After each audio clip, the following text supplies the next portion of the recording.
Hi guys! Happy Wednesday everyone! Blessed day po sa ating lahat. Matatapos ko lang mag-harvest and nakakuha po ako ng isang container ulit.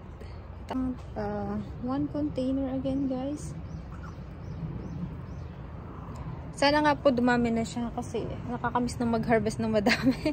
Everyday ganito lang nakukuha namin. Pero hopefully dumami na sila. So, after naman ng harvest guys, ang gagawin ko naman ay maglalagay ako ng fertilizer. Ito. So, tara samahan niyo po ako maglagay ng fertilizer. Maglalagay pala ako ng yaki guys. Tinatawag nila itong yaki. Kasi mabaho yung fertilizer. So, idodoble ko siya. Para hindi aano sa damit ko. Madalas namin ito ginagamit pagka winter, pag malamig.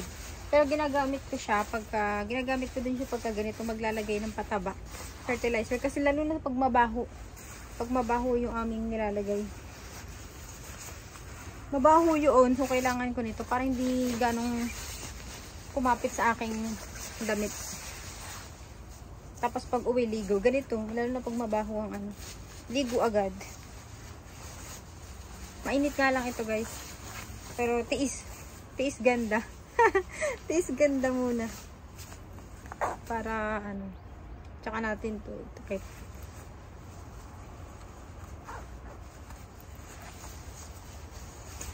Okay na yung ganito. Tapos syempre ang ating gloves.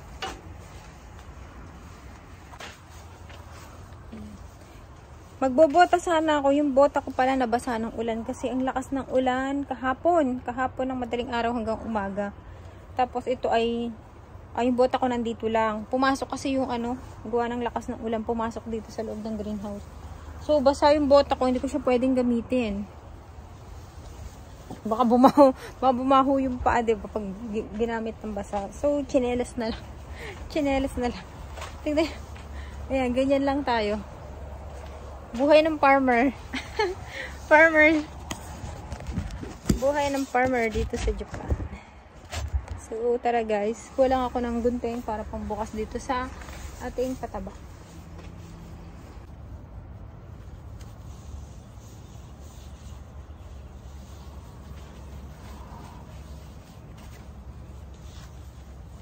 Makulimlim ngayon, so hindi ako makapag-dilig after maglagay ng fertilizer. Bukas na lang ang dilig.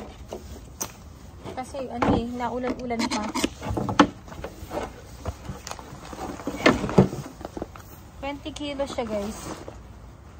Pero hinahap ko lang siya, so 10-10. Kasi hindi rin kakasya dito. At saka mabigat. Buo ito binuhat. Mabaho, hindi pa siya nabubuksan, umaamoy na. Nakikita niyo para siyang feeds, di ba? Pero ang baho na, guys. Ito lang yung parang feeds.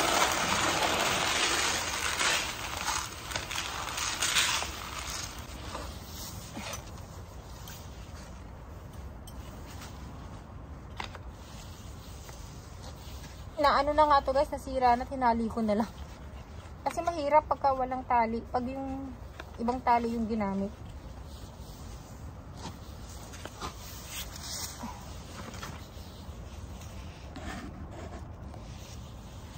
Okay, let's go. Mag-start na mi. Ganito yung mga nagpapakain ng manok na.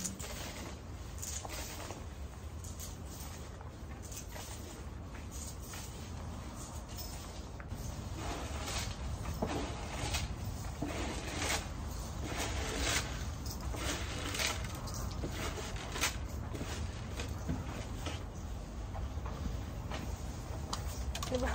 Ang daming insect.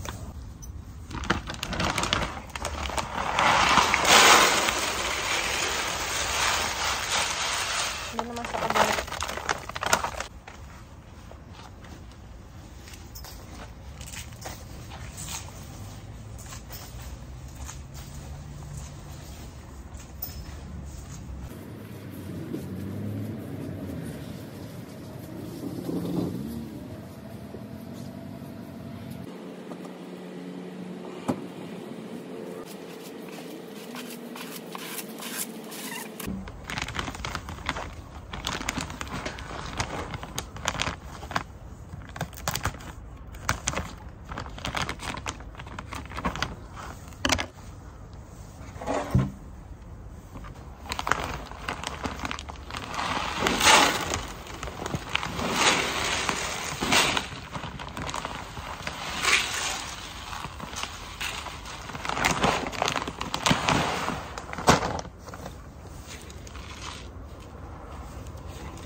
Mabuti at kahit papaano guys, may hangin. Iba-iba. Sarap. Ang sarap. Para ka nakain. Hindi, iba-iba. Iba-iba pag may hangin, diba? Mainit pa naman yung suit ko. So, nasa last na ako, everyone. Everyone. Parang may kausap sa video. Sa bagay, kayo makausap ko dyan pag pinanood nyo. Nasa last na po ako. Yay, last na to. At mamaya, after ko rito, mag-harvest naman ako ng cucumber.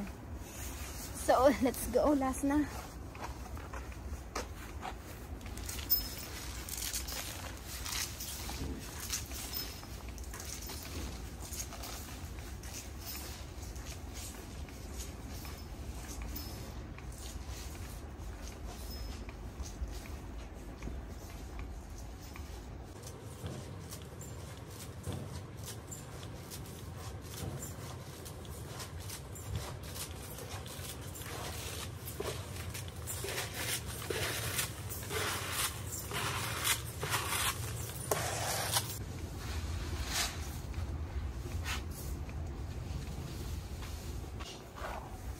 I'm done, guys.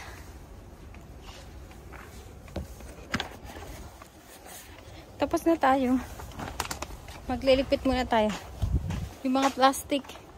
Yan yung mga pinagamitan. Kailangan yung tabi. Ang init! Tatanggalin ko na rin itong aking suot.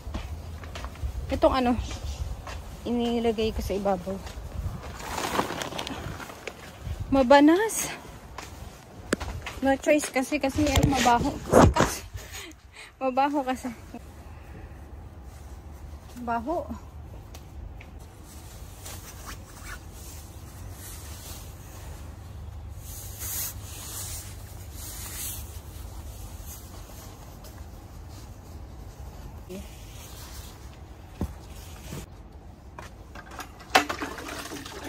Baho. Sobrang baho nun. Madalang na kami maglagay ng ganun, ganun pataba.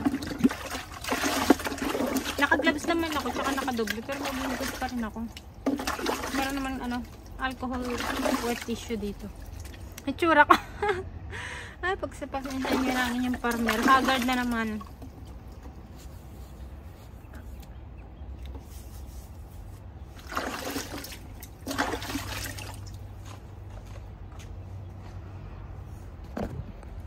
Ayan.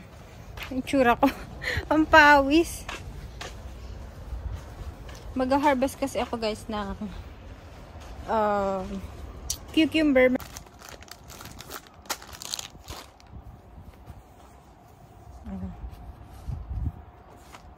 Mag-harvest tayo ng anong tawag dyan?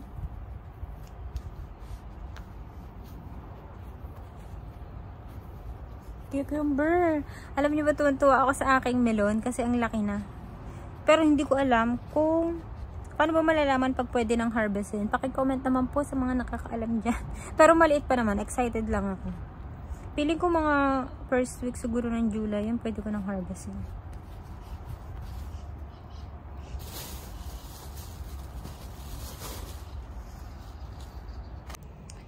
Hi guys! Nandito na tayo sa aking mini garden. Ayan, pakikita ko sa inyo. Tuwan-tuwa talaga ako. Kaya, ayan, pakikita ko. Meron na naman tayong bago. Yan, nakikita nyo ba? Yan, nasa gilid. Eh, ang haba na naman. Oh, kakatuwa. Ang ganda-ganda. Tapos ang dami niya. Meron pa siyang kasunod na maliit. Yun, oh, mga maliliit. Ang cute-cute. Ayun, ang dami pa. Bakit kaya ganito? Hindi sila magkakasunod ang paglaki. Ako yung namamangha dito guys sa aking cucumber kasi ito yung nandito sa pinakauna, kumbaga sa pinakababa. 'Di ba dapat siya yung unang lalaki? Pero tingnan nyo, mas naunang lumaki ito nandito. Hindi siya first in, first out. Tapos tingnan nyo, ito naman maliit. Anong nangyari? Bakit ganun? Lumagpas yung nutrients. Dito nagpunta sa dalawa. Kasi dito siya na ito yung mahaba. Samantalang yung dapat na nandito sa una, di ba siya dapat yung unang lalaki. Pero nakakatuwa kasi nag-usbong na naman ng bago. So magpo-produce na naman to ng bunga. Ayan, meron na. Speaking. Ayan, meron na agad. Nakakatuwa. Isa lang kasi guys talaga yung tinanim ko. Isang puno lang. Kasi nga pang sa amin lang. Eh yung biyanan ko meron din kasing tanim. So baka pag naparami, masira lang. Kaya ayan, nakakatuwa. Tapos meron na namang madami dito. Nakakatuwa lang kasi syempre, mahilig kasi ako sa cucumber. Tapos alam mo yun, yung lagi kang may hinihintay. Tinanim mo, tas pag nagbunga, nakakatuwa. Sarap sa piling.